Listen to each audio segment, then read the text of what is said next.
máa darapọ̀ mọ́ wa iléeṣẹ́ ní koikimedia koikimedia. So please share the program, invite even your enemies, the politicians. Ẹ̀yin tẹ́ bá ní àwọn kábíyèsí ẹ fún wọn ní líǹkì pé Koiki ti wà live táwọn náà wá farabalẹ̀ gbọ́n ta fẹ́ sọ. I'll make sure all the phones are fully charged. So àwọn ti charge àwọn kan mọ́jú lánàá. Àpàṣẹ program till the 1 o'clock lóru àná ni. And it's just coming up to 10:35 a.m. Busy outside, busy across Africa as usual. But we're here doing what we do best. So good morning. Dash me or Ekaro. Any day 66. Awareness campaign or Yoruba Nation. In 15th August 2025. So Kabere is now. So let's see if we can have the Instagram on as well. The iPad and the tablet are not charged as well, so we see how much we can do. So for a few minutes, can we cross post on the laptop because the staff are busy at the moment. So good morning once again and welcome. Omo Yoruba la nba sọ̀rọ̀ lórí platform. Ganoloyede, thank you. Day 66, Bernie. Day 66 la wà nínú ẹ̀ báyìí. So I don't like orí aládé mi látọ̀dọ̀ Omita Kutio. Salam alaikum bàbá wa Lukman Jimoh.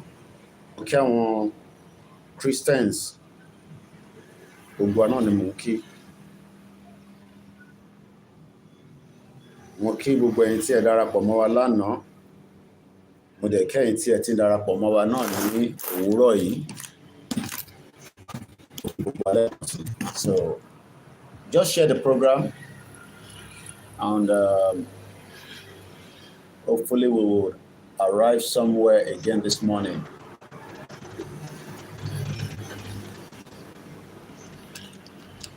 So while I'm coming back, I'll adjust our lẹ́yìn. My program here and settle down. Baba wa dé Yemi Ekaro, Salafia. I like Ashwin, Benny. It's a very nice one, you see. Yebe. And it goes all the way down. Beautiful. Orialade representing. Plan B, Mokel. So for me, a few minutes. And you know, there's quite a lot of noise at the background, but I also need fresh air.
So now we're good to go, and I'm working with time as well.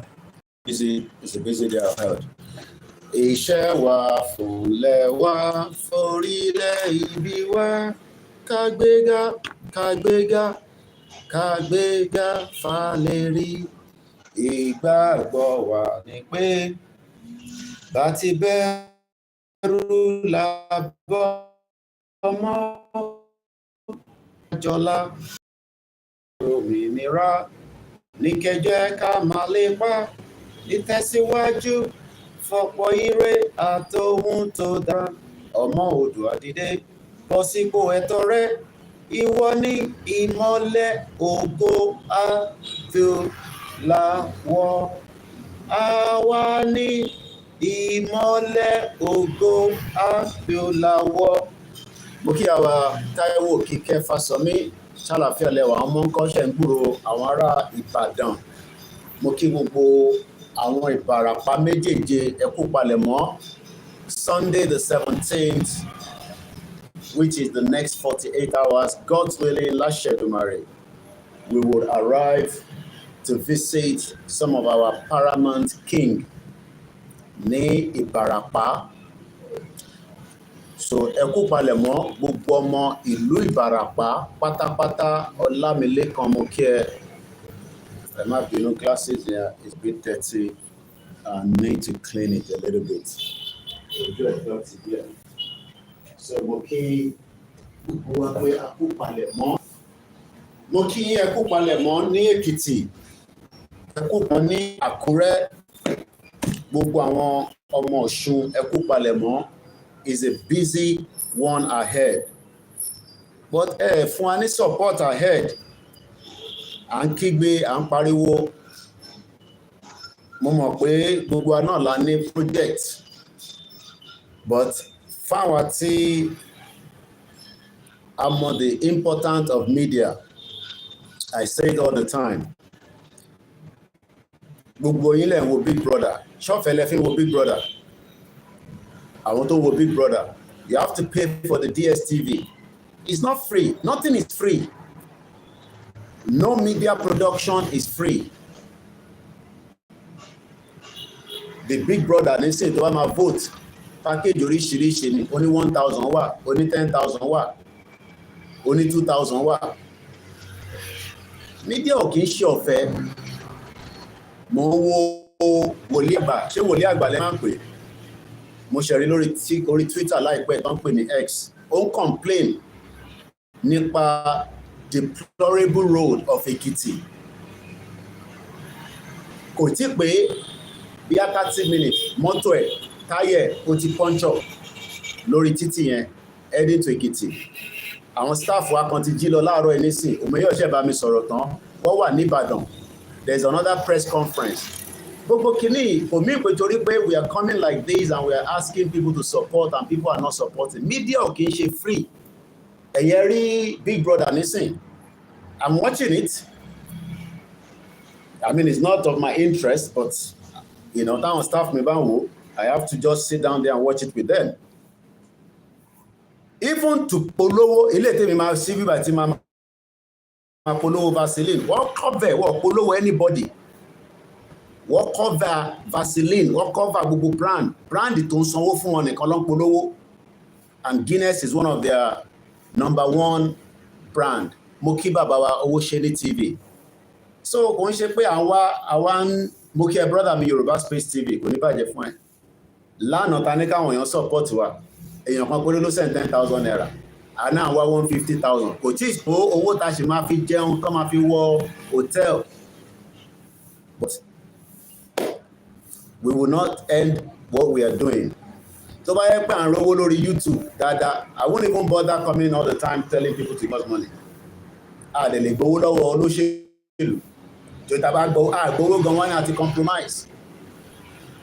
Tí gbowó lọ́wọ́ olóṣèlú, àwọn kan àti compromise. Omeyo Iyajagun, George Akínọlá, that is the deputy. Staff mi kan wọ́n ti wà ní Ìbàdàn báyìí nísìn because press conference wà.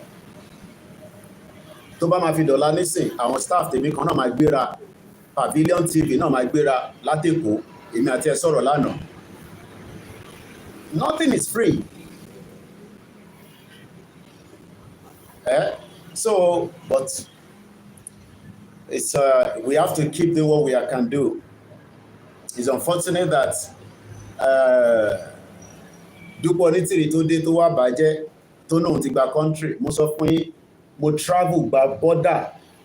I won't give you all the borders I traveled to, but mo gba Benin kọjá when I was going to Nigeria. All I saw there was Nigeria activities. The moment tó bá ti fi àwọn ọlọ́pàá Benin sílẹ̀ tó ti kọjá border yẹn, uniform Nigerian military ló máa rí. Mo kí bàbá wa Táíwò Noah. Whereas the same set of people will tell àwọn kan ti gba country. Our táyì ti gba country, we are making a lot of effort. Ìyẹn náà lọ ṣe facial account olóyè Ìgbòho. Sọ fẹ́ ká máa tó lóyè bá lówó lọ́wọ́ nísìnyí agbowó lọ́wọ́ ẹ̀. I won't have to be worrying anybody. Àmọ́ èyí tó lóyè ná ní 2021 in this movement. Kò ń ṣọ̀rọ̀ owó kékeré. Every time tá a fẹ́ jáde báyìí, ó ní iye tó lóyè máa gbé jáde 20 million, 10 million. Àwa bẹ̀rẹ̀ sí distributed. Ó yá ẹ fún wọn ní 100,000 bẹ́ẹ̀ yẹn, ẹ fún wọn léye báyìí. Kí Buhari ṣe, Buhari kọ́ lọ ti account ẹ̀ pa. Tinubu dé, ìyẹn ò ṣe account. And we say blood is thicker than water. So possible. Lè polówó ọjà ní bíbáyìí.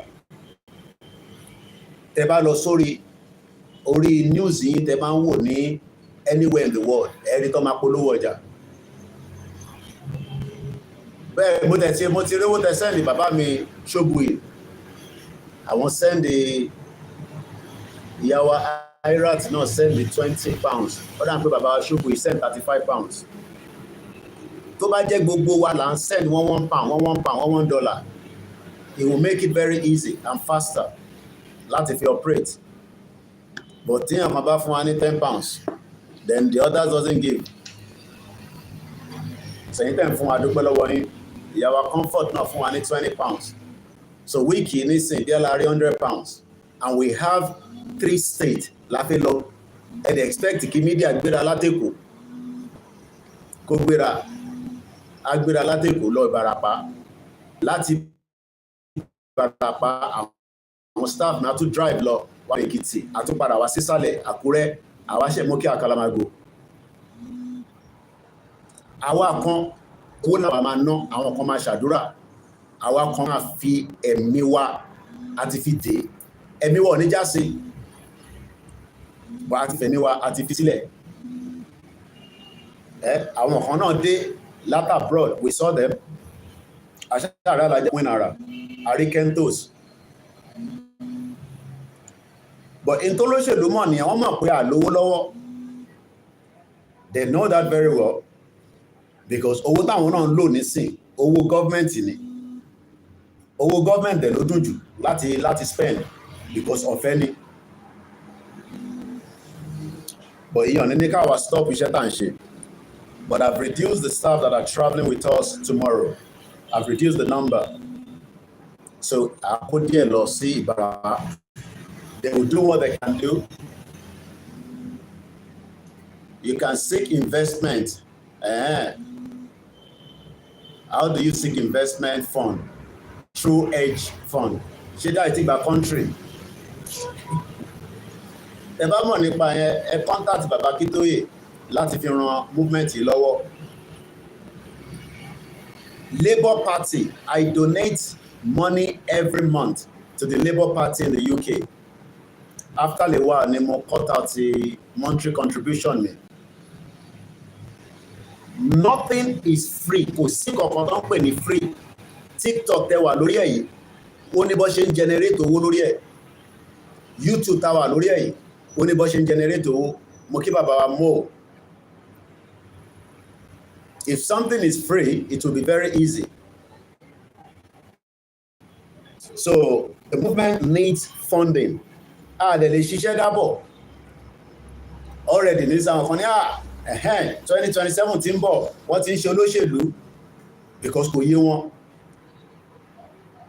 And it's better to appeal to the public to support than pé Ṣèyí Tinubu. Tí bá pé Ṣèyí Tinubu ní sọ máa gbé condition lèmi lọ́wọ́, a ní kí n jáde kí n lọ sọ pé mo ṣe Yorùbá nation mọ́.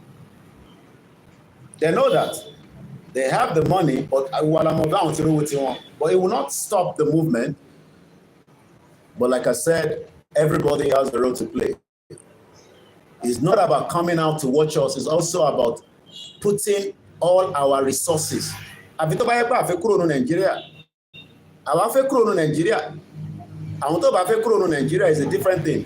Nígbà tí mo wo àròlé àgbà yẹn, ó dà ń gbófin lọ ṣe event kan lẹ́kìtì. Ó wá ní tẹ́ bá fẹ́ vote, I'm sure some of you have seen the video as well. Ẹ̀yin tẹ́ bá ń follow ẹ̀, bọ̀bọ̀ kan tó máa ń pè ní àròlé àgbà. Kò ń ṣe àròlé ẹ̀mọ̀kí méjì ni wọ́n. He's on his way to Ekiti. Mọ́tò ẹ̀ tó ń gbé lọ Ekiti. Ó ti ní punch-up. Kí ni reason? Mo sọ lánàá, mọ́ òru èní.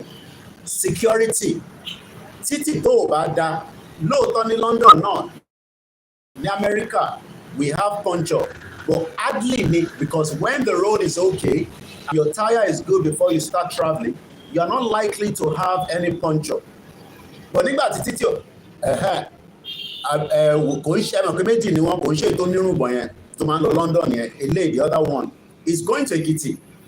Kò tí fídíò méjì ló post, ó ń lament nípa títì, only because Kunle Afod, I didn't say that one, only Kunle Afod was complaining about the road as well. While he was complaining about the road, wọ́n tí wòye àgbà ni ẹ̀ṣẹ́ gan ni, kò tí drive another few minutes, táyà mọ́tò kan èyí tó wà ní passenger side to the back, ó ti punch up, ó wá fi wọ́n wá. The first video yẹn tẹ́ bá lọ wò 2 minutes 40 something seconds, ó ní tẹ́ bá máa vote fáwọn èèyàn, ẹ vote fún electrician tó bá jẹ́ pé iná ló ń jẹ yín níyà ní state. Every one of them knows the problem. But tó bá lè gbẹnu pé Yorùbá ni ó máa lose endorsement ẹ̀, ó máa lose that part of Nigerianness tó ń support ẹ̀, because ẹ̀yin tẹ́ ń support àwa nísìn, ẹ̀yin tẹ́ believe in this vision and the movement ni. Ẹni tó believe in one Nigeria ò ní kówó sílẹ̀ kó sọ pé ẹ ṣe Yorùbá nation. Kí ni kàn wọ́n pẹ̀lú Yorùbá nation? Ṣé Senator Yayi máa kówó fún wa nísìn á ní ẹ ṣe Yorùbá nation? Yayi tó lọ gba transformer lọ́wọ́ àwọn aráàlú tó fún ní transformer. I hope I'm making sense here. Ṣé yẹn expect pé olóṣèlú á wá fún wa lówó ó yá ẹgbà kẹ́ máa fi ṣe Yorùbá nation? Kò likely, kò possible. Àwọn tó ní ìfọ̀n tó lé kan náà, ẹ lè expect Ọkọ́ya kó kówó sílẹ̀ kó ní ẹ máa fi ṣe Yorùbá nation, because inú Nàìjíríà làwọn ti ń gbádùn. Ẹ lè expect Mike Adenuga, and the same Mike Adenuga ó advertise lórí CNN. Kí ni Glo? Ẹ gbọ́rọ̀ yìí o, Glo tó operate inú Nàìjíríà. I don't know whether Glo operate as well in some other countries. Àwọn tó máa ń send a request àwọn ọmọ ìlú image. Kí ni kan ìpẹ́lú tá à ń sọ mí báyìí? Àràbó nìyẹn. Wọ́n dẹ̀ máa send a request wá lórí TikTok. Idiot. Àbọ̀rọ̀ wòye nísìn. Why ti Glo Mike Adenuga kí ló ṣe tó ṣe advertise lórí CNN? Do you know how much it costs to advertise on CNN? But I think people automatically assume or believe Moke Olakunle. Chinozo, Imbusi, good morning. Only my good friend. I am friend to the Biafra. I am not friend to Peter Obi. Peter Obi is a criminal, just like Tinubu is a criminal. I don't give a toss. You cannot be supporting Biafra and be supporting Peter Obi. It's like somebody supporting Yoruba nation and you are supporting Tinubu. You cannot support the two. You have to have one vision. And I keep telling you, I am not Mayegun. Mayegun ni kò mọ bí tó ń lọ. Mayegun in Scotland is going like this, like that. Self-determination, our affair, nothing like restructure. We are not supporting Sowore as a presidential candidate. We did that before, even before we started Yoruba Nation. I was part of Yoruba support of Omoyele Sowore nígbà tó wá sí London. So when all this nonsense and Omo Igbo turn nílàkàyè, all these Igbo people that doesn't believe in Biafra, So the moment you call the attention of Peter Obi, they're going yang, yang, yang, and you see, and some of them you see in Nnamdi Kanu image at their back, and you're wondering, are you Biafra? How can you say you are doing Biafra? You are doing Biafra and you want to support Peter Obi to be president. Even we are not happy say Tinubu na president, because Tinubu is not doing exactly what Yoruba people want him to do as a president. So if Tinubu has not done that, Buhari never did that, Buhari don't buy, he don't go. Shena Peter Obi can't do the thing we want. That is the problem I'm having with the Igbos. So I say, so we didn't know that Koiki is a tribalist. Oh, really? I am not a tribalist, but I am a nationalist. Full-blown Yoruba blood in me. No Igbo blood at all. Full-blown. I want Biafra. I support Nnamdi Kanu. I've spoken to him. Most of you never even speak to Nnamdi Kanu. Myself, Igbo. Now, Nnamdi Kanu requests to speak to us, not we. That shows that he saw something in Yoruba people. I want them. We are true lovers of Biafra. This platform is the only one that has endorsed and support Biafra. Hardly any other of our Yoruba media. Hardly. Some of them, very, very skeptical. I have come out full blood to say I support Biafra. But I cannot support Biafra and then you tell me to support Peter Obi. We can't support Peter Obi because Peter Obi is a criminal. Oleni, just like Tinubu. Tinubu is a thief. He knows that. Tinubu has a court case. Everybody knows that.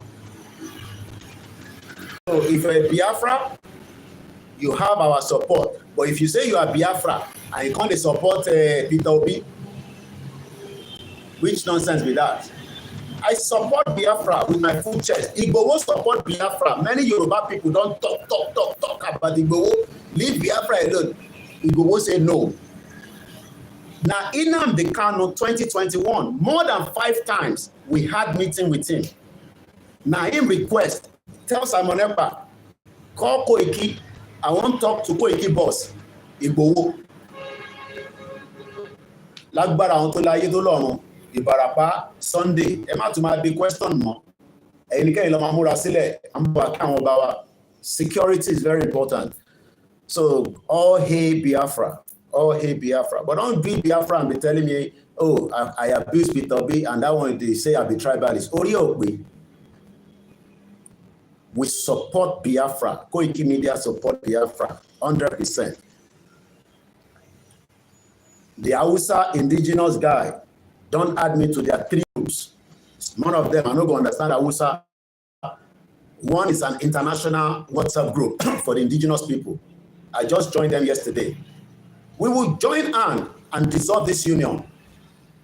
Mokiyo Jumoreo Babawa Lori TikTok.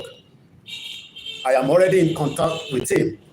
I won't bring him, make a contact to us. I called him yesterday, he no pick. He don't know voice note, I never listen. But he sent me 3 links. Hausa people, I am not talking about Fulani.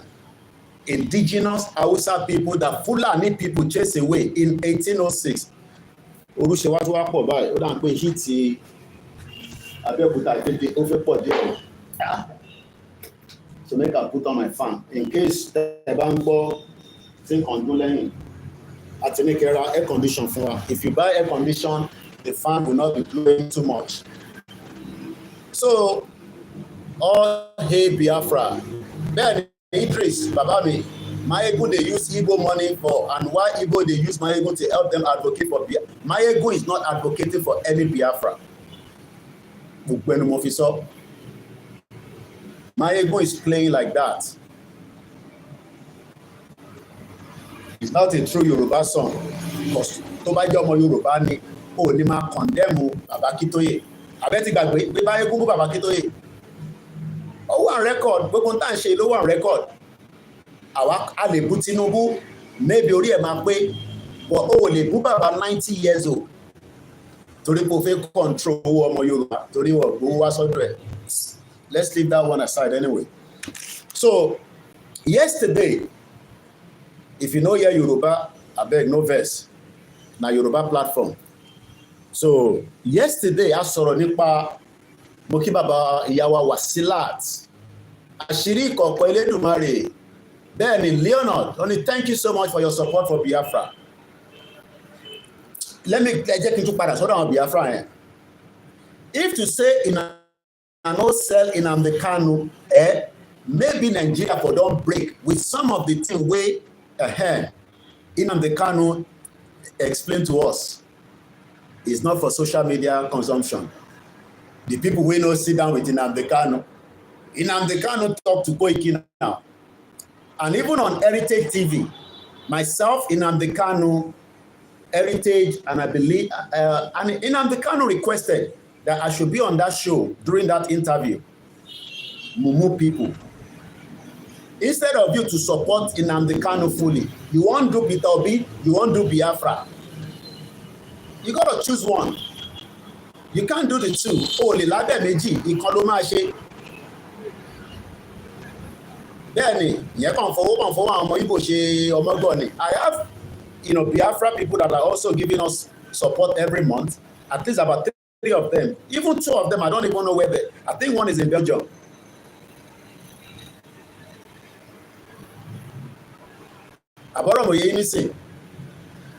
We support Biafra. A Yoruba person must support Biafra. Because we want the same thing. We might not go in the same direction, but we want the same thing. We want the union to dissolve. Awusa don dey reach out to us now. Say, Koiki, I don't watch some of your video. Bonjour, Komata Petu. Make we come together. Yesterday, the guy don't send me 3 WhatsApp link. One of them, he don't explain, say that Awusa that they speak there, but one is an international platform. And me too, all my audio now, I dey drop down inside. What the mark boy Yoruba púpọ̀. Nigeria cannot work. It's better you support Nnamdi Kanu because Yoruba are not joking with Yoruba nation. And the people where they support Biafra for money, for night, go support Peter Obi. That one no fit work. We have the same enemies in the mix of Yoruba nation as well. Duponi Tiri is working for Tinubu. Even Wale Ali in London, confirm that Duponi Tiri is a Yoruba nation cause for any reason than agenda Tinubu. And this is the game that politician knows very well. One more power call, a compromise. Waiting, I won't compromise. Look, I don't chop this morning. If you see my belly now, you see, I don't just want to open my belly for you. At first, but I just don't like opening my body all the time. Most I get potato. Beleni with a low room temperature omi. Looking forward to my name to be mentioned for thousands of years after I don't die. Just like we mentioned Awolowo. Yes, there will be differences between us. That's why we are not one. If you call me Yaraba, I will abuse you as well. But if you be Biafra, you respect me, I respect you. But don't say because I post Peter Obi and I say it's a criminal. Niboni Peter Obi Tiro told Raleigh in 1996 at £1 million. We know that Peter Obi worked with Abacha, just like many Yoruba people. When I call Peter Obi, I call Davido dad now. Davido Papa. I call his name all the time. Where he get money, he worked with Abacha. And we know people that work with Abacha, we know the end of it, they make money. If you work with government, especially Nigerian government, we know how they make all their money now. When they don't make money from government, they go come establish business, say we be businessman, we be businesswoman, for where? You're criminals. Tribalism is a system which British used to divide the people. So don't come here and tell me, so some of them say, so I've been following this Koiki. I don't know, say this Koiki. I don't know, say this Koiki. I don't know anybody. She Babangida and Shegoni. Hey, one Babangida.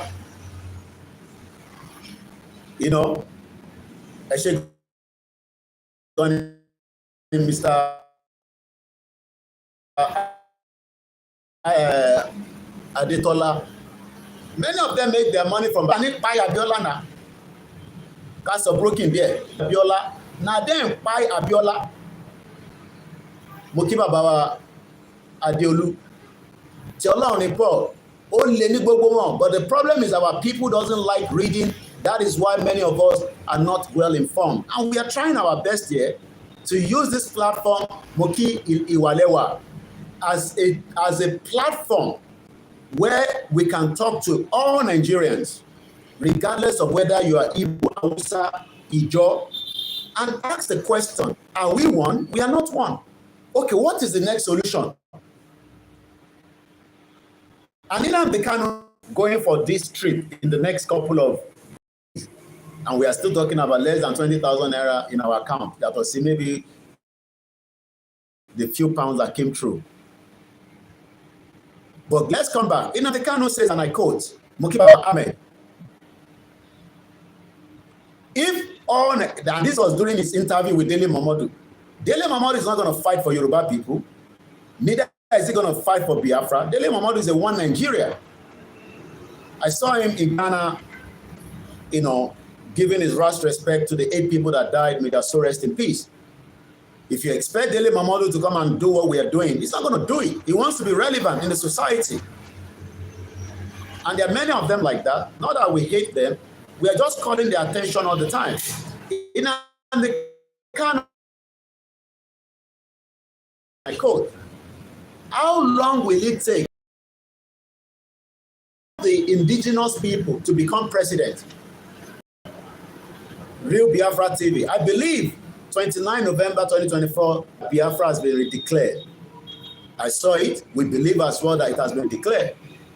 But what needs to be done is why there's another kind of breakdown in that Biafra. There's a lot of breakdown in their system at the moment. They are fighting each other. They have internal issues since Simon Ekpa has been out of the picture. Many are not informed. Those informed refuse to understand the depth of the matter. And that is why we are coming out back to back. Oh, yeah, I should be making my way out. But more time, okay, even if it's 1 hour, let's sit down, engage the people again. Because some people want to listen, while some doesn't want to listen. Even within the Biafra right now, after they redeclared in November last year, immediately after that redeclaration, bam, wahala. And we know what happened. Bianca Ojukwu is a government agent that wants to destroy Biafra, just like Dukbo Nitiri is an agent that destroyed Yoruba nation, but Adukbe followed that we were able to bring it back quickly. Moki, so the more we are coming out, the more we continue to engage. And this is a non-violent movement. And like I said, nobody in the world can charge us, take us to court for demanding, asking for our right to self-determination under international law. Have you ever seen me with weapon? Have I ever come on the live show and say, oh, no. Yes, I can say we would defend ourselves any day, anytime. Yes, Dupsy wanted to, but didn't succeed. She tried. She was almost, but she tried, she failed. Tell that why we go woman over, but Dupe for long.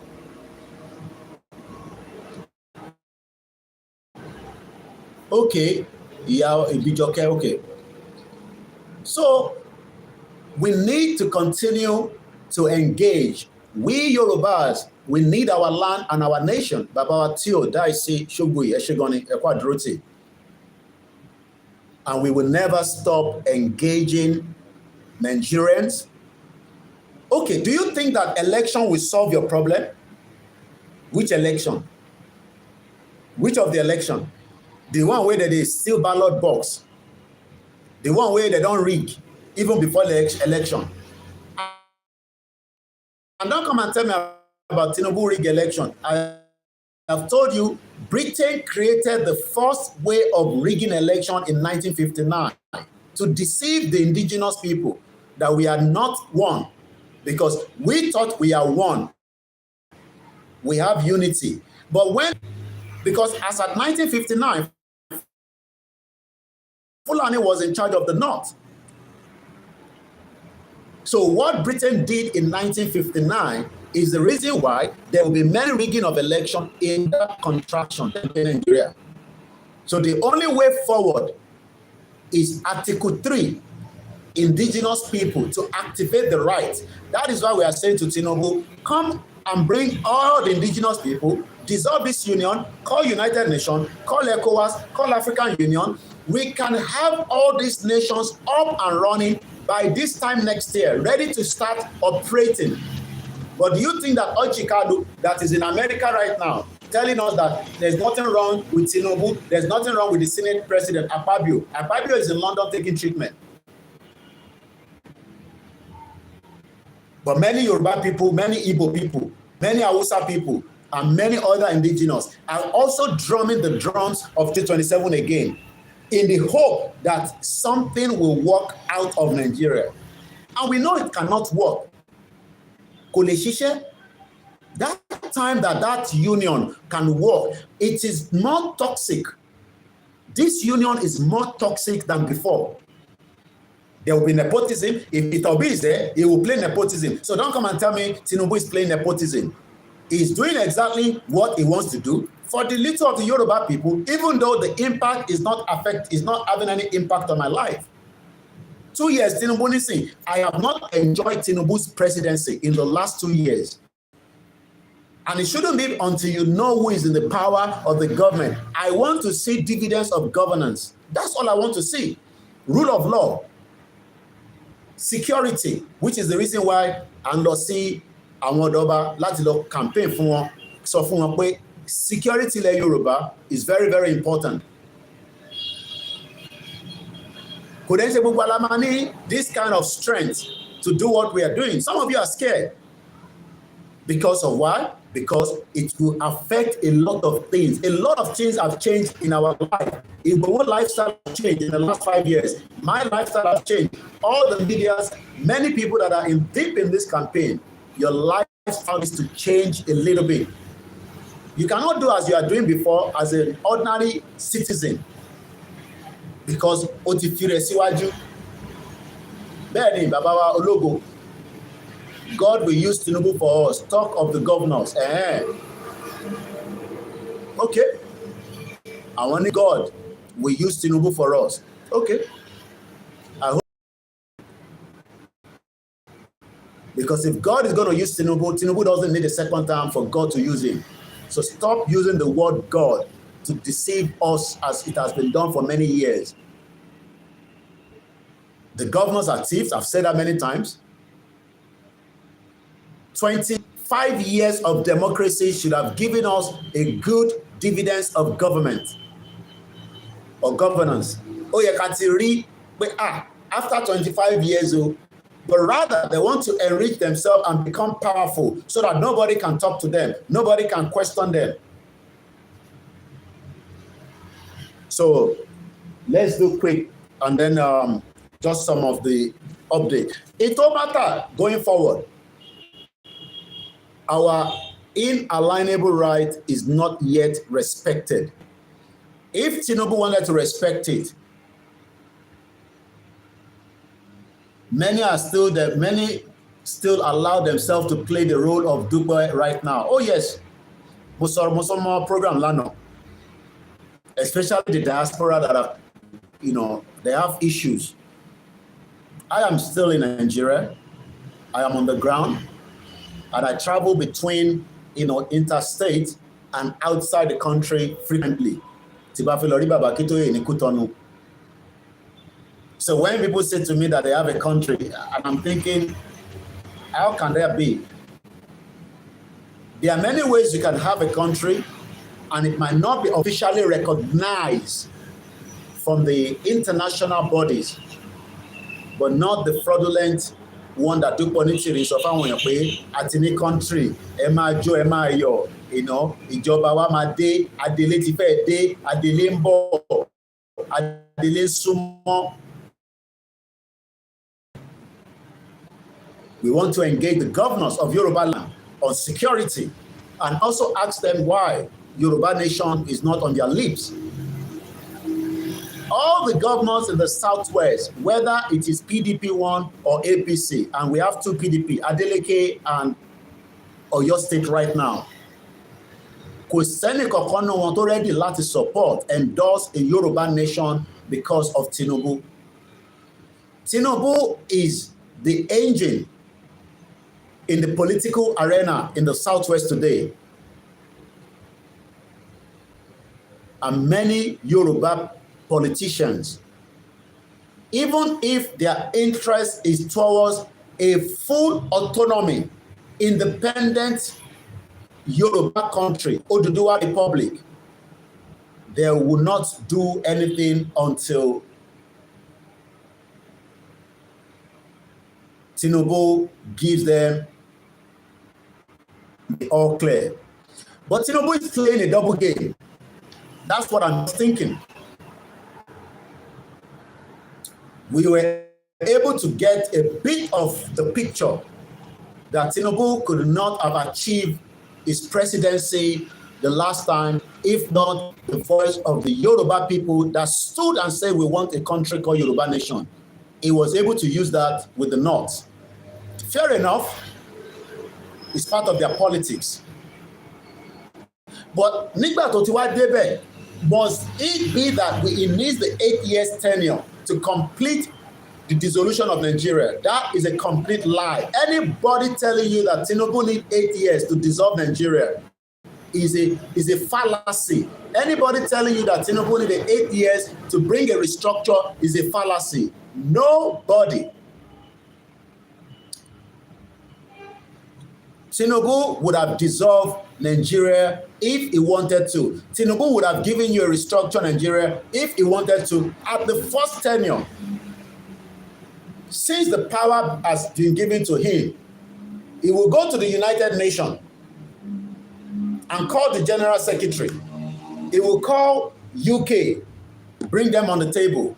He will call the European Union, table, the African Union. They will come on the round table and say, Nigeria is going through a critical crisis of ethnic indigenous people that are rising up and asking for one thing. The Union of Nigeria that was given to us going into the 1960s is not what we are using right now. And right there and there, Tinubu would have started the process of what they call a restructure Nigeria. That is at this first tenure, not second tenure. But àwọn tó bá bá àwọn Yorùbá sọ̀rọ̀, those that we speak to offline and online, they will tell you, Baba Koiki, ẹ ṣe sùúrù díẹ̀, ṣẹ́rí tó bá ti di second term, tó bá ti di second term, ṣẹ́rí second term yẹn báyìí, Bákálá, mo kí bàbá wa Yakubu, mo kí bàbá ìyá wa Anna. Tó bá ti di second term, Tinubu kò máa ṣe kí ni, a kò gbé restructure jáde ni, kò lè ṣe kọ́kọ́ nísìnyí o, ọwọ́ ẹ̀ kákò, kí ló dé tọ́wọ́ ẹ̀ kákò? Ṣé wọ́n fòkùn dé President Bola Tinubu? No. He's intelligent than Buhari. He's intelligent than most Fulani people.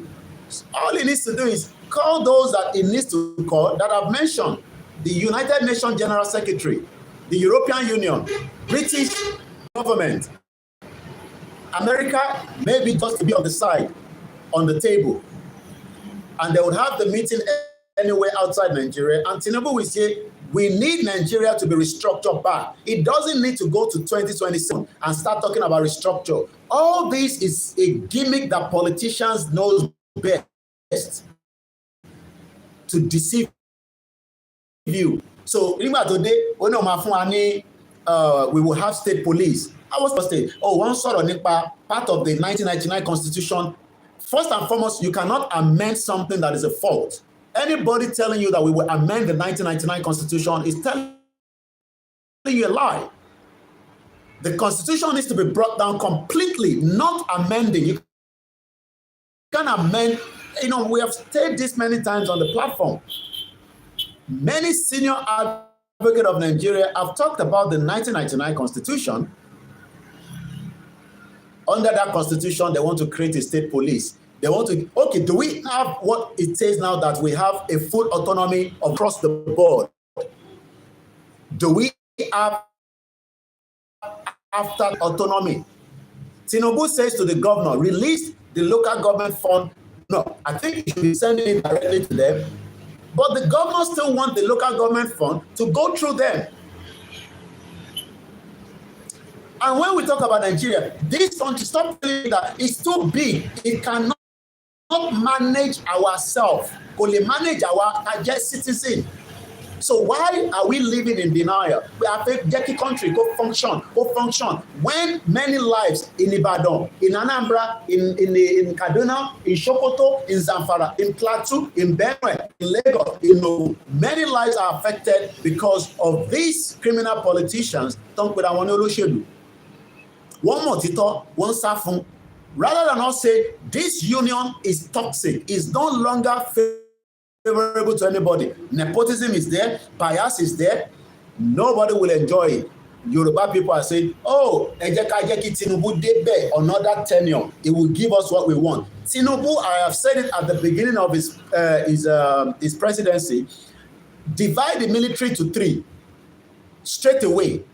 Divide it to 3. Bring some back to the southwest, put some in the middle belt, give some to the north. Anything that is 3, if we have 3 fighter jets, let them bring one to the southwest. We keep one there in Ibadan. Let them keep one in the north. Let them put one in the southwest, in the middle belt. Anything that will make Nigeria, that are the Fulani cabals, that think that they control and own everybody. This would have been resolved if Tinubu has break those arms. So, and this is why we are still where we are today. So just on the nutshell before we go, because it's not a big protest, Awaka believed in the movement. Accelerator. Our legs must continue to stay on that accelerator. There is no time to break. Because the moment you break, they are ready to penetrate. We keep our leg there. If we have to increase it, we increase it. And whatever we continue to do, it is still a non-violent movement.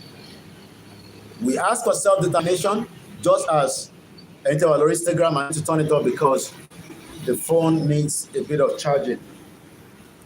Or maybe we just do like this. I take off the camera, so the Bible okay, but if not, the Bible maruju melosi on platforms to cook because I have to charge the phone. So let me say, we are not going to back down because of Tinubu. Neither are we going to back down because of our kings. Neither are we going to back down because of our politicians. Let all Yoruba sons and daughters, we are taught at the very structure. The only option right now is a full autonomy to take back. They cannot manage the country, but they keep on pretending that they are in control. Another very good point there. I want to only manage the country. They are pretending. They are giving us false hope. Day in, day out. Every day, ọmọ Yorùbá máa jí, a máa sọ pé àsìkò yẹn ń bọ̀, tá máa gbádùn. Àsìkò yẹn ń bọ̀, tí ilé ayé máa rọrùn fún wa. Àsìkò yẹn ń bọ̀, ká padà sí èdè wa, láti sọ English tó pọ̀. Àsìkò kan ń bọ̀, tí gbogbo ẹ̀ máa níyanjú, and everybody knows that that is a lie. Òbí ti rọ́, òun ló ń pè bẹ́ẹ̀. Àsìkò yẹn kò ní dé o. Kò dẹ́ ṣe gbogbo èèyàn ló máa ní access láti lọ sílùú òyìnbó. Kò ṣe gbogbo èèyàn. Gbogbo èèyàn kan ni wọ́n máa fún ní visa tó lè lọ gbé ní abroad, tá máa ṣiṣẹ́, tá máa rówó fi ránṣẹ́ sílé sáwọn ará ilé ẹ̀. Gbogbo ìgbà tá bá dẹ̀ ń fi àsìkò ṣeré, like I always say, time waits for nobody. Aago kò dúró de ẹnì kankan. The more we are staying longer in the union, the more the threat to our lives. But I pray and hope that millions of Yoruba people that are telling lies will agolile listen. For every time we waste our time. I don't know how old you are. I know how old I am. Gbogbo alamo how Babangida in their 30 up to his old age have made use of Nigeria. Abdusalam Abubakar, Yakubu Gowon, name them. They were all in their 30s when they enjoyed Nigeria. We are already in our 40s. We are still struggling inside a one union called Nigeria. You are also in your 30, there is no direction in your life. Kò sí direction nínú ilé ayé èmi àti ẹ. Má fojú wò pé torí mo ní mo ti jẹ oúnjẹ láàárọ̀ yìí, kò sí direction, because mo lè take a risk tẹ́yìn take nínú Nigeria if I am meant to live there permanently. I can't. Ó ti pọ̀ jù. Eléyìí tá wá gbé ní bíbá gan sef nísìn, à ń manage ni, à ń struggle ni. I can't live that kind of life. I can't live in a life where nínú ìlú tó ń gbé ẹ̀rù á máa bẹ̀ ẹ́ for many reasons. Kò ń ṣe pé torí à ń ṣe Yorùbá nation. Many reasons. Many of you knows what I'm talking about. A lè continue ilé ayé bẹ́ẹ̀ yẹn. Mo kí ẹ must be. A lè continue ìgbé ilé ayé tá ń gbé yìí. A gbọ́dọ̀ sọ òtítọ́ fúnra wa. And àsìkò dúró. Mo ń wo arákùnrin kan tí ó ń ṣiṣẹ́ ní Ilé Ifẹ̀, archaeologist ni. Ó wà lórí Twitter. I don't know whether some of you are following him. I saw a post of him this morning. Wọ́n wo bí a calabash ni àbí ọkàn tó dig, tó excavate láti ilẹ̀. These are dating back to 9th-8th century ago.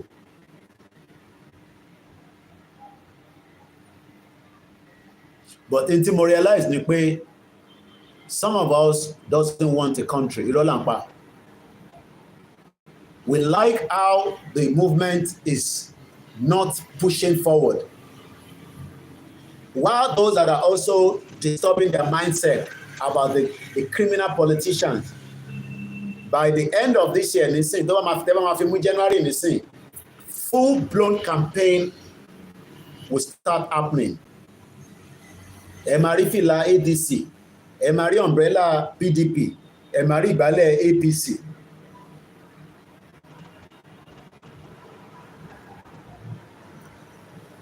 Tọ́mọ máa fi parọ́ fáwọn èèyàn wa. Ó bẹ́tà kí gbogbo á dìde tán. Ká bèrè ẹ̀tọ́ yìí.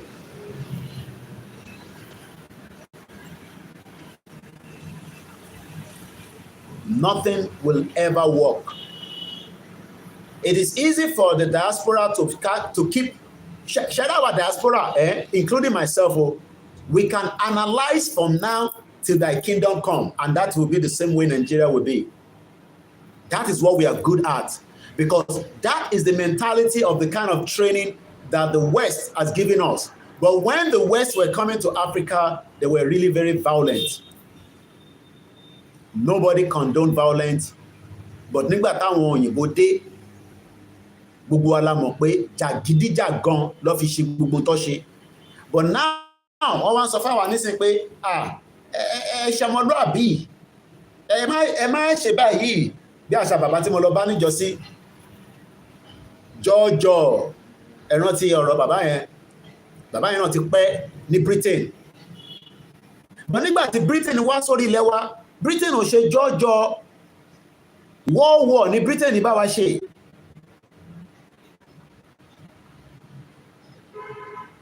Kò sí sense of belonging as ọmọ Yorùbá mọ́ lórílẹ̀ wa. Àwọn òyìnbó tó dé, àwọn ò ṣe jọjọ bẹ́mi ṣe bá yín sọ nísìn back to back. Gbogbo orun tá ṣe sùn.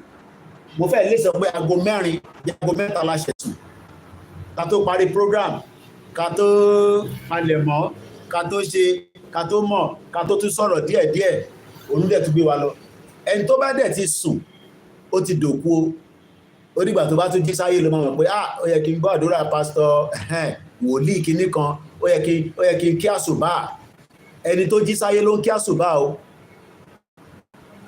ẹlòmíì fẹ́ jí sáyé mo kí àwa code grandma ẹlòmíì náà fẹ́ jí sáyé báyìí ìgẹ́ta sí bí ó ní bó ṣe jẹ́ o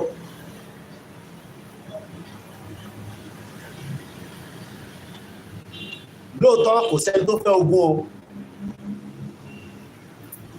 ẹni tó bá láìka aṣọ tí ẹ rí lọ́rùn mi ẹ bá wa kàn sí omita couture wọ́n ránṣọ wedding gown kò sí nǹkan tẹ́ fẹ́ tó lè ṣe fún yín mo kí yan user 710 àmọ́rúkọ tó wà ń bẹ̀ mo kí ẹ̀gbọ́n mi ọlá Tony Ages gbogbo ẹ̀yin tẹ́ wá wò wá láàárọ̀ yìí báwo lẹ ṣe fẹ́ support wa pẹ̀lú àwọn ìrìn àjò tó wà níwájú wa ní weekend yìí kí ó lè ṣeé ṣe fún wa o ara iṣẹ́ tagbà náà ni o lóòótọ́ kò sówó tó easy láti pa I worked in London for many years just like ẹ̀yin tẹ́ wà lamẹ́ríkà Canada ẹ̀yin tẹ́ wà nílé náà tọ́lọ̀ bá bù fún yín kò sówó tó kéré because nobody gives anything for free big brother tó ń ṣe kò ń ṣọ̀fẹ́ ló ń ṣe o content gidi ló ń ṣe o tẹ́ ẹ bá mọ̀ is a big production that needs constant electricity láti fi keep àwọn èèyàn because wọ́n wà ní air condition àbí mo parọ́ and they are not ready to promote any brand àfi brand tó bá support wọn ẹ̀yin ni brand tàwa náà so tẹ́ bá jẹ́ brand wa lóòótọ́ yes mo wà ní Nàìjíríà láti bá láti dé àti wà ní Nàìjíríà ti pẹ́ ilé ọmọ kí n bá bàbá lẹ́rù ṣé màmá sá fún Nàìjíríà ni mo lè sá fún Nàìjíríà ṣé gbà tí Tinubu náà sá lọ kó padà wálé at some point ó wálé ilé ọmọ kí n bá bàbá lẹ́rù ní Nàìjíríà làwa wà àbọ̀rọ̀ mo yé nísìn. What we are saying is that our life will not improve in Nigeria. Mo kí bàbá wa Fẹ́mi Ògúnbérù ẹ ṣé gan ni user 710 mo kí ìyàwó Afọlọ́runṣọ́ Ọláyínká kò sẹ́ni tó fẹ́ ogun ibi tó bá dẹ̀ ti ń ja ogun gbogbo ala mọ̀ pé stability bẹ̀yẹn ó máa lọ́lẹ̀ gan. I don't think you want to go to Ukraine right now tó bá tẹ̀ fi lọ Russia wàá máa wò pé I don't think you want to go to Sudan, Western Sahara, all these conflict zones at the moment. British dẹ̀ ló dá gbogbo wàhálà tó pọ̀ jù láyé.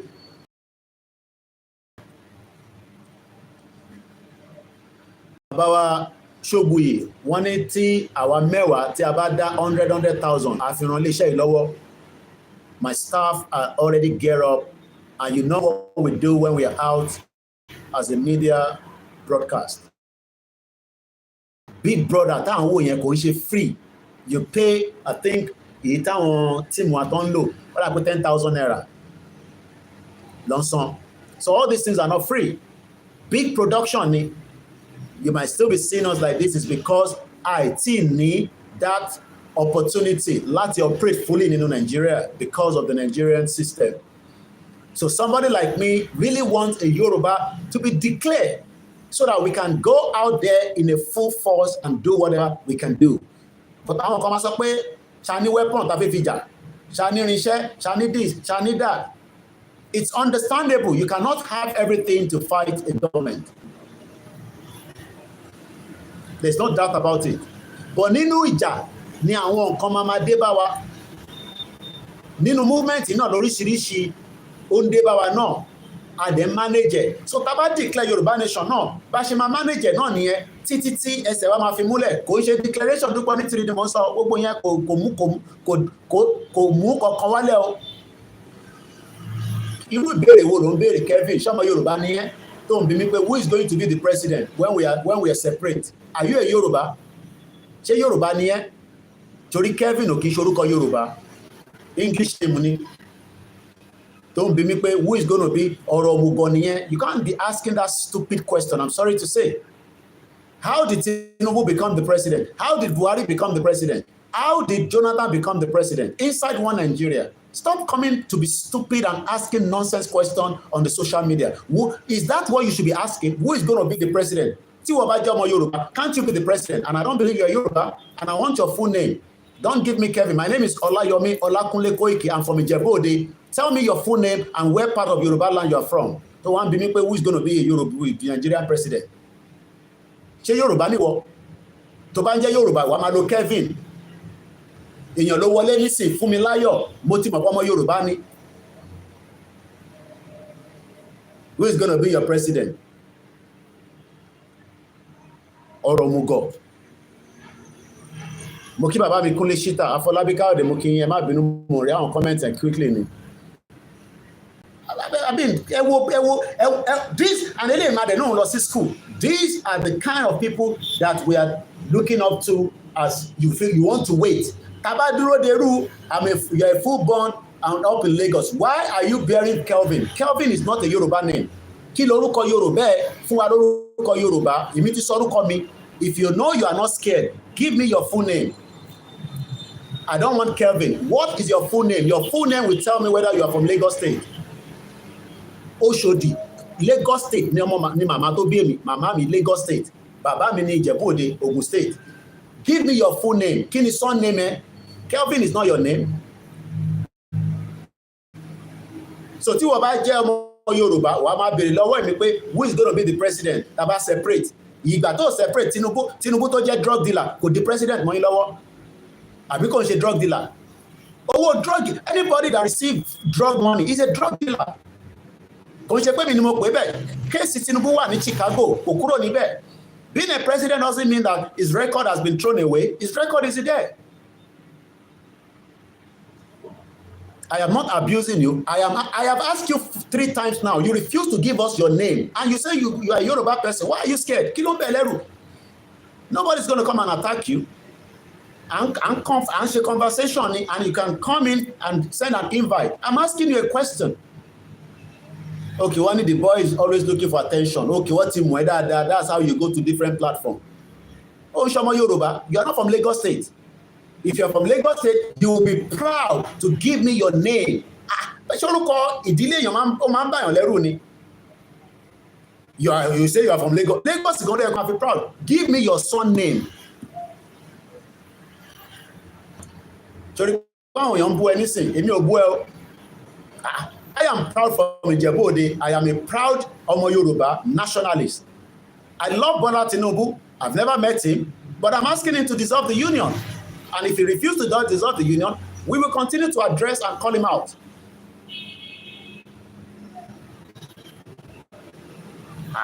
Mobiele meta nisin.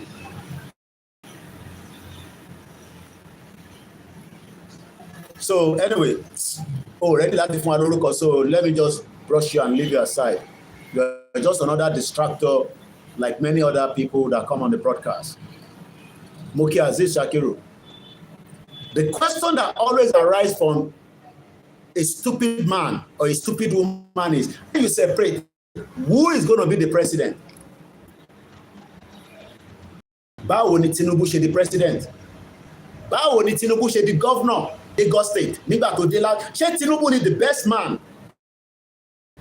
Nígbà tó dé láti exile, because anybody that left the country and returned back after many years because wọ́n fi kú lé àbí nǹkan ṣẹlẹ̀ nínú ìlú tó wà, you have gone on exile. So Tinubu was also in exile for many years in United Kingdom. But nígbà tó dé, was President Tinubu, as at the time he was a governor, when they were doing the nomination, was it the best candidate? No, he was not. Because I had the privilege to have one-to-one conversation with the late Pa Adebanjo. Tinubu was not the best, was not the most, he was not. Everybody knows that Funshaw Williams was the candidate of choice of people in Lagos State. Asabari Entertainment. Gbogbo èèyàn mọ̀ pé Funsho Williams, call on phone, okay? Eventually, we know what earned Funsho Williams.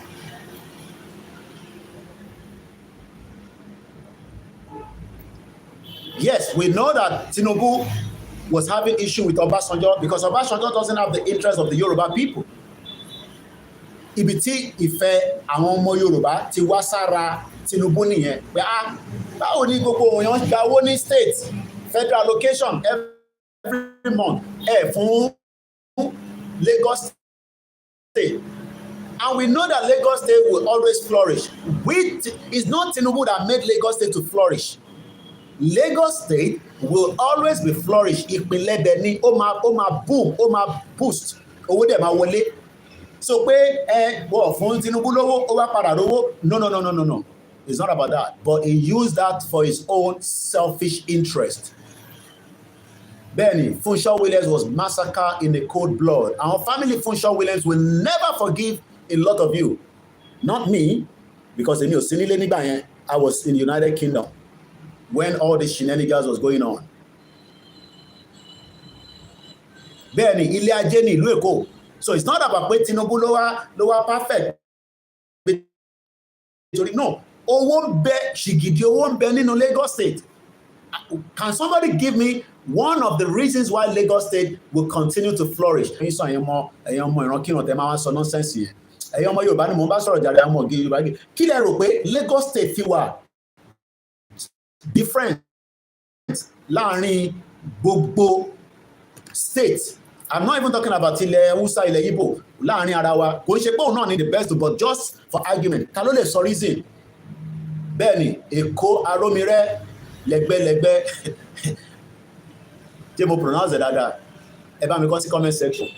Aago 12 mo fẹ́ end broadcast yìí. Ààrẹ tí sọ alátàn kan nísìnyí wọ́n ti fún alọ́pṣọ̀n èèyàn 10 ká tẹ̀ raise 1 million kí lè send half a million sáwọn ọmọ yẹn. Bí ṣe ń bá yín sọ̀rọ̀ báyìí nísìnyí gbogbo owó tó wà ní náírà account mi kò tó 30,000 naira. Ẹ má tì wá lójú ẹ̀yin èèyàn tiwa. Àwọn náà bọ́ ṣe máa ń pera wọn nìyẹn o. Ẹ̀rí tí lẹ́gbẹ́ Miami tó ń pariwo lójoojúmọ́ ó lè tó ń gbà lọ́wọ́ Ṣèyí Tinubu kò ní sọ fún yín o. Ṣèyí náà ni. So kí ni reason? Kí ni nǹkan tó jẹ́ the major pinpoint? Ẹ ṣe rí B25 ẹ rí pé mo ti ń pa àwọn èèyàn jáde àwọn ọmọ Èkó tó fi sọ̀rọ̀ tẹ́lẹ̀ wọ́n ní Koiki ọmọ Èkó dáadáa mo ṣe ọmọ Èkó màmá mi lọ́mọ Èkó. Ẹnìkan ní the Lagos Seaport ká má tẹ̀ mú airport ṣe rí omi tó ń bẹ ní ṣe Atlantic la máa gbé àbí ṣe mo right? You see that Atlantic Ocean ní àbí Atlantic water. Ẹ bá mi kọ́ ẹ̀mọ̀ pé mi ò lọ sí school because of the sea. Omi yẹn ni ẹ bá wa fàkáǹtì síta ọpẹ́ ẹ bá mi kọ First Bank ẹnìkan jáde kẹ́kọ̀ọ́ kémi náà tẹ̀lé pé síta fáwọn èèyàn a máa láti gba owó láàárọ̀ ìka tó lẹ́jọ́. Atlantic ni omi yẹn góńgó ni. Now ta ló wá mọ tó wà lábẹ́ omi yẹn? Èmi ò mọ̀, but ta ló mọ tó ń bẹ ní abẹ́ omi tá à ń pè ní Atlantic yẹn? Ta ló mọ̀? Èkó atomic baba Lupon, Èkó Arómiré ṣe lẹ́gbẹ́. Mo ti àwọn ọmọ Èkó ti bínú tán láàárọ̀ yìí. Òrìṣà Ajé àwọn ilé mọ̀ nípa òrìṣà Ajé. À ń fi kíní ọ̀rọ̀ Yorùbá nation yìí a fi ń ṣeré. In tó ń bẹ lábẹ́ kíní yẹn èmi I don't know how true it is, but wọ́n ní láti space nǹkankan wọ́n máa ń rí nǹkankan ní abẹ́ omi yẹn. I don't know how true it is. I'm not sitting here to defend it. I don't know. Ìyẹn mo ṣe ń jù síta fún public. Bí àtàbárẹ̀ tó fẹ́ bá wa sọ̀rọ̀ a lè gbé yín wọlé, but ẹni pẹ́.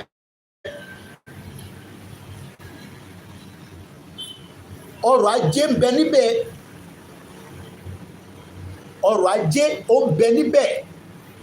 Òyìnbó máa paramọ́tọ́ sórí ibẹ̀ yẹn ni tábà sùn bẹ̀rẹ̀. Kò ń ṣe ọ̀rọ̀ Ìgbò là ń sọ ìmọ̀, kò ń ṣe ọ̀rọ̀ Fúlàní. Òyìnbó tẹ̀ rí yẹn. Ṣé Nàìjíríà ló ń control Apapa port? Ṣé mọ̀ pọ̀ náà dá mafia ní port? Ọ̀rọ̀ port wọ́n lè pààyàn sórí ẹ̀ o, wọ́n lè mẹ́ẹ̀mí anybody lọ. port tẹ̀ rí yẹn is a deadly business fáwọn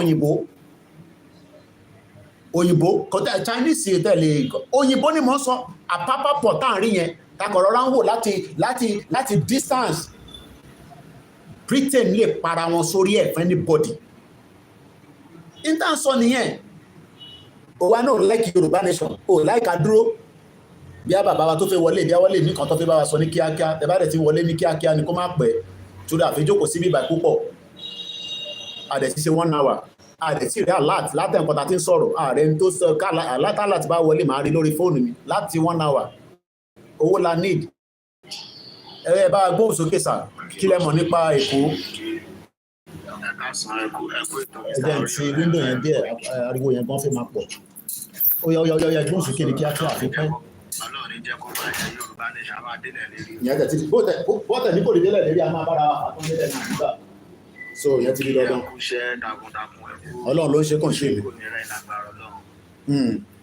mo kàn ní kí ni because akọni ní ẹ try ẹ jẹ́ kó sùn kò dẹ̀ ní sùn kò ní rẹ̀ ẹ bá wa kí bàbá wa olóyè Sunday Ìgbòho ṣá irúmọlẹ̀ nìyẹn Elédùmarè ẹ bá wa kí wọn kọ́lọ́mù wa délẹ̀ ní àmín Nàìjíríà tí ó dáná sí Nàìjíríà bí mo ṣe ń bá ẹ sọ̀rọ̀ ìlú tí ó dá Iraq wà báyìí. Ibo lẹ́nẹ̀ wáyé Iraq ṣẹ́rí pé ti bá ìrọ̀lẹ́ pa Iraq lẹ́wà Ọlọ́run gbọ́ àbẹ́rẹ́ mi ṣe lanúlẹ̀ ìlú wa tí ó dá ẹni sùúrù sà ẹ̀ṣẹ̀ débẹ̀ ni àná lẹ débẹ̀ àbí. Mo ti lò 3 years. Ẹ má bínú sà èdè wo lẹ ń sọ lọ́hùn. Hello. Èdè Arabic wọn ni ṣùgbọ́n kò jọ Arabic wọn ni wọ́n sọ but a sáà ń sọ broken English ìran dáadáa kaba ìmọ̀ra wọn. Ọlọ́run ilé tó máa rí Ọlọ́run jọ ní wá wọlá ìlú máa gbé gbogbo wa padà wá sílẹ̀ wa máa gbé wa padà wá ní tó máa mú wa lẹ́mìí pé a fẹ́ padà wá sórí ilẹ̀ wa la máa ń ṣe yìí àwọn èèyàn ló péré là ń ṣe ẹ rò pé torí owó ta ní kẹwàá fún wa ní tó máa mẹ́mìí wa ta lè fi padà wá sílé ẹ̀mí èèyàn gbọ́dọ̀ fẹ́ sọ ìlóòótọ́ ẹ̀mí àwọn kan fẹ́ wà níta ẹ̀mí àwọn kan fẹ́ padà wá sílé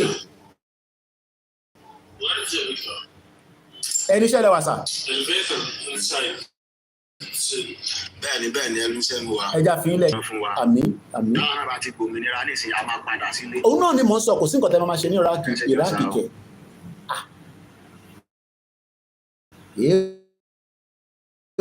ẹja ilé ìtúkà màmá Iraki kí ló ń ṣe níbẹ̀ ìtẹ́nìyàn ṣe ní Iraki yẹn ṣé kò lè ṣe nǹkan ti ṣe wá chief coach ó yá ó fi bá wa sọ̀rọ̀. Hello, Mr. Bàbá. Ẹ káàárọ̀ sà. Ẹ káàbọ̀ sà. Yes, èmi ni message ní ìgbésọ̀gbà ní group ní kíní ìlú ní last time. Okay. You still remember me? I message you. Okay. Ẹ̀gbọ́n sókè sà. Ọlọ́run á gba Yorùbá fún wa lágbọ̀rọ̀ lọ́rùn. Àwọn tí ò tí ọlọ́jọ́ kó yí wọn. Nítorí pé nǹkan tá à ń sọ ó ń dàbẹ́ ní pé ó ń kòrò létí ẹlòmíì. Ó ń kòrò létí ẹlòmíì. Ṣera stand. Ọlọ́run rẹ̀ kí ojú wàhálà. Èmi tí mo bá ń sọ̀rọ̀ yìí, I open a very big company in Nigeria. As I'm talking to you today, sir, nítorí insecurity and everything, lè ṣẹ́ níbẹ̀ yẹn mọ́ báyìí. Mo ní farm gàrí, iléeṣẹ́ gàrí tó gbóni Lagos State. If you check my profile, this is my second account. If you check my main account, you know who is talking to you, sir. Agboye. During the Yoruba nation, we are out together. We have a group here in Italy. I stay in Italy. Because of insecurity, as I'm talking to you now, àwọn workers dey come and do farm, wọn ò lè lọ farm mọ́. We close that place down as I'm talking to you. And some people will come, just in the middle of my everything. If you do about the security, tí wọ́n pa àwọn èèyàn nínú farm, àwọn tá a ní jẹ́ kí ibi tí farm gan wà gan, sometimes a máa ń mú ọlọ́pàá tí n bá lọlé, mo máa láti lọ mú sójà tó máa tẹ̀lé bí dé farm mi ni. I'm talking about Obafemi Owode. Go to my main account. He was chief coach. Social media. Now, Mr. Koiki, I saw my thing. I've never think wanted to stay in abroad. And you told me our this in the board. Nigeria, we are talking this every day. How many years now? Let's come together. Let's take Yoruba Nation work. But when coach mama say could work, kí ló dé tí ó lè work? That's the question. Kí ló dé tó lè work? We are promising you personally me. Just give me 1 year. Mo ń bọ̀ lẹ́yìn kí ni mo ṣe lóyìnbó? Kí ló wà lóyìnbó? Máa jí láàárọ̀, máa lọ síbi iṣẹ́ máa padà sọ lálẹ́. I feel the same thing yẹn náà. Ànẹ́mi sọ pé ṣé tá bá tílẹ̀ bá dúró dáadáa ká tẹ́rù bà mí tọ́dẹ̀ máa ṣe gbogbo nǹkan. Bó bá jẹ́ hòtẹ́ẹ̀lì tí mo ṣiṣẹ́ London náà ni mo ready láti ṣiṣẹ́ ní hòtẹ́ẹ̀lì nílẹ̀ Yorùbá. Kọ́dẹ̀ máa sanwó fún mi kéde máa gbégbé àlàáfíà títí tọ́lọ́jọ́ dẹ̀ máa fi dé kẹ́mi wá gùn. Iṣẹ́ náà èèyàn kan ló wà ní Iraq nísìn, èèyàn kan ló wà ní ó ti yàn méjì báyìí. Àwọn tó wá náà wọn ní bí àwọn èèyàn gbọ́n tó ń sọ kí lè gbé dáadáa síta. Wọ́n láwọn ní farm tí wọ́n ti abandon project yẹn abandon project kò sẹ́ni kan tó ń lọ insecurity ara tó lóye sọ nìyẹn o. Ara àwọn tí olóye sọ lélẹ́yìí o. You will see chief coach. My company was registered. I'm registered company. Long. If you check my profile, you will see chief coach Gary Egba, international Gary Egba. You will see it there. My company was registered in Nigeria. I supply all over anywhere. But as I'm talking to you today, because of insecurity, so I'm talking to you today, the place has been closed. So I'm talking to you today. Now, I just want to look at the question that I want to say the Yoruba Nation will work. But answer this one question. Just come out and give me the reason. Just one question. Yoruba Nation will work. Every minute reason. Now I'm back governor jà, back politician jà. Ẹ jẹ́ kí gbogbo ẹ̀ come together. Ká gba country, kó dẹ̀ ṣe constitution. And the constitution bá sọ pé ó lè contest again. Kó lọ contest. Ìtàn sọ ni ó dà gbogbo owó tẹ́ ti gbà tẹ́ ti ní àgbà lọ́wọ́ yín àti yáfi ẹ̀ gbogbo owó tẹ́ rí nígbà Nàìjíríà ilé lẹ́ni ni àti fún yín. Ẹ jẹ́ ká start, ẹ jẹ́ ká reset button yìí. Arákùnrin tó ń sọ̀rọ̀ yìí, ẹ̀dùn ọkàn ló fi ń sọ̀rọ̀. Ẹ̀dùn ọkàn ní kéèyàn jí láàárọ̀ kó mọ̀ pé òun ní bísínẹ́sì kan níbi kan tó dẹ̀ ṣiṣẹ́ ẹ wá sọ pé kò lè work sáwọn ti gbìyànjú àwọn òdòdó gọ́ọ̀mẹ̀ntì sí but gọ́ọ̀mẹ̀ntì ò fáwọn ní support tán because wọ́n need the security without security a lè ṣe nǹkan kan mo ti sọ ṣé mo lè dá ilé iṣẹ́ bọ́ọ̀sì sílẹ̀ kó gbéra látẹ̀ kó máa ná Ìlọrin kí n dẹ̀ sọ fún diaspora pé fún mi lówó kára bọ́ọ̀sì márùn-ún kó máa ná Ìlọrin ká dẹ̀ máa rí return ká dẹ̀ employ àwọn èèyàn so possible back to back èèyàn kan ló dá ilé iṣẹ́ sílẹ̀ ní Ogun State Owódé àbí Ogun State kan lówódé wà ti bá right. Yes. tó jẹ́ kẹ́rù máa bà wá ní Ogun State eléyìí ò ṣe Kwara o wọ́n náà wọ́n ti abandon project yẹn nígbà tó bá tẹ́ bá jíyàn gbé níbo ni bàbá yìí máa ti rí owó ṣọ́ máa wá sórí social media máa wá tọrọ owó ni ẹjá dìde yẹn wà. ìlú tajọ wà èmélòó ni wọn ló ń sọ èdè Yorùbá ẹ bèrè lọ́wọ́ tó sọ pé Yorùbá lè work ìlú tí wọ́n wà èmélòó ló ń sọ èdè méjì if you are in US if you are in UK you speak English there. Bẹ́ẹ̀ni. You understand? Now, if you are in Europe country, if you are in Germany... Ẹ máa kọ́ èdè ni. Ọgbọ́n, ẹ mọ̀ la mo wà lórí program, ẹ fún mi ní few minutes tó bá jẹ́ máa pè é padà sir. Okay, no problem. All right, sir. Ẹ má bínú chief priest, chief coach, ìyàn kan ló pè ní. You are telling us now, pé ó máa work, báwo ló ṣe fẹ́ work? Now, this is my message to everyone, for everybody ní àárọ̀ ẹjọ́ tó lọ lọ́wọ́. Gbogbo èèyàn tí ó bá ń Yorùbá Nation lè work. Because the stress that you are passing in Europe is too much. The stress is too much. I've been living here for the past 10 years now. Timothy Wayne. The stress is too much. Yes, I can look at US anywhere. A lot of salary. Ẹ mọ̀ pé sí lórí program lánàá mo sọ oúnjẹ ta náà mo sọ lánàá fámà kan ní Nàìjíríà tó bá pẹ́ Nàìjíríà ṣiṣẹ́ ó jẹ́ kó lè ràn yàn lọ sí Canada pẹ̀lú 70 million yàn márùn kó lọ train wọn kó dá padà but nígbà tẹ́ ẹ̀ jẹ́ kó rí owó ń bẹ nínú family but bàbá yóò rówó nísìnyí kò rówó because ibi tó yẹ kó ti rówó kò sí security lórí ẹ̀ wọ́n lè jẹ́ kó wá gé orí àwọn èèyàn. Millions of money, everything is closed. We said millions of money that we spend, millions of money. Machine is there, all my machine is there. Big machine. Go and check my page, you will see everything I'm talking about. Of course, let me record that the money I can go into Kowaleti. ọlọ́run ẹ kójú gbọ́ ọkùnrin lágbọ́dọ̀ lọ. But we are talking about not because of the pain that we know, we are talking about the pain tó ṣẹlẹ̀ lára àwọn tó wà ní Europe. Èló là ń rí ìbáyìí. À ń rí millions but èló la fi san bills. Èló la fi san bills. Àtúnlọ́ máa ní family ìbáyìí. Alọ́mọta àná lọ school. At the end of the day, èló ló ṣẹ́kù sí ẹ lọ́wọ́ àyàtọ̀ ṣe Yorùbá nation lè work. Ẹ̀yin tẹ̀ wá ní díẹ̀, ó kù yóò kọ́ lọ, ó kù yóò kọ́ lọ. Ọlọ́dẹ máa gbàgbára lọ́wọ́ lágbọ́dọ̀ lọ. Àmì òun náà ni ẹ ṣe ẹ bá ń ká àwọn ọmọ Oòduà níbẹ̀ ṣẹ́ríta bá ti ṣí láì báyìí nílẹ̀ lè má rò kó dùn. Ẹ̀gbọ́n tẹ èèyàn méjì ọ̀tọ̀ọ̀tọ̀ èèyàn pè láti Iraq kọ́ ló ti ja ogun tí àwa sọ fún Tony Blair tí gbogbo wa jáde ta sọ fún Tony Blair pé má lọ ja ogun pẹ̀lú George Bush ẹ̀wọ̀n tó sọ Iraq dé ọmọ Yorùbá wa gbéra ó filẹ̀ Yorùbá lẹ̀ ó fi Oǹdó lẹ̀ ó fi Ògùn sílẹ̀ ó fi Kogi Kwara Lagos Ọ̀ṣun Èkìtì ó wá gbéra kó tẹ̀ tó wá lọ Edo ó wá lọ dúró kò sí 5 minutes ló kù because 12 o'clock àfipáná BS2 ẹ bá ṣe ń wọlé ní kíákíá a ṣe ń sọ̀rọ̀ lórí ẹ̀kọ́ yẹn ẹ máa gbàgbé ẹ ràn wá lọ́wọ́ ẹ jọ̀ọ́ the last 10 minutes Azeez Ìbádé ṣe ó ní nice caller I feel your pain ó náà Philippine ẹ̀gbọ́n mi olórí owó Miami ó ń sọ fún ẹ tí coach pé kẹ́ ṣe sùúrù ẹ̀dùn ọkàn ni tí ẹ̀gbọ́n yẹn sọ gbogbo aláfẹ́ invest ẹ bá gbóhùn sókè BS2 àbí B2S ní kíákíá. Ẹ̀rà sà ẹ̀kú ètò sà. Ọlọ́run ló tó kò ṣe mi o. Ọgbọ́n Ọlọ́run. Mélòó ní mi létò àyẹ́ ti di dandan we die there ni. Àti gbogbo ẹgbẹ́ máa dùn iṣẹ́ yìí bàbá mi bá. Àmín olórí àdúrà gan ni. Ṣé ohun tí lálejò kó lórí òtò ìtọ́sọ́sì ọ̀rọ̀ ńlá ni sà o. Kódà mo sáré lọ sí gbogbo lẹ̀kùn yẹn ó bẹ́tà kó rúmú mi kì í ṣanra kí n má ṣe tán.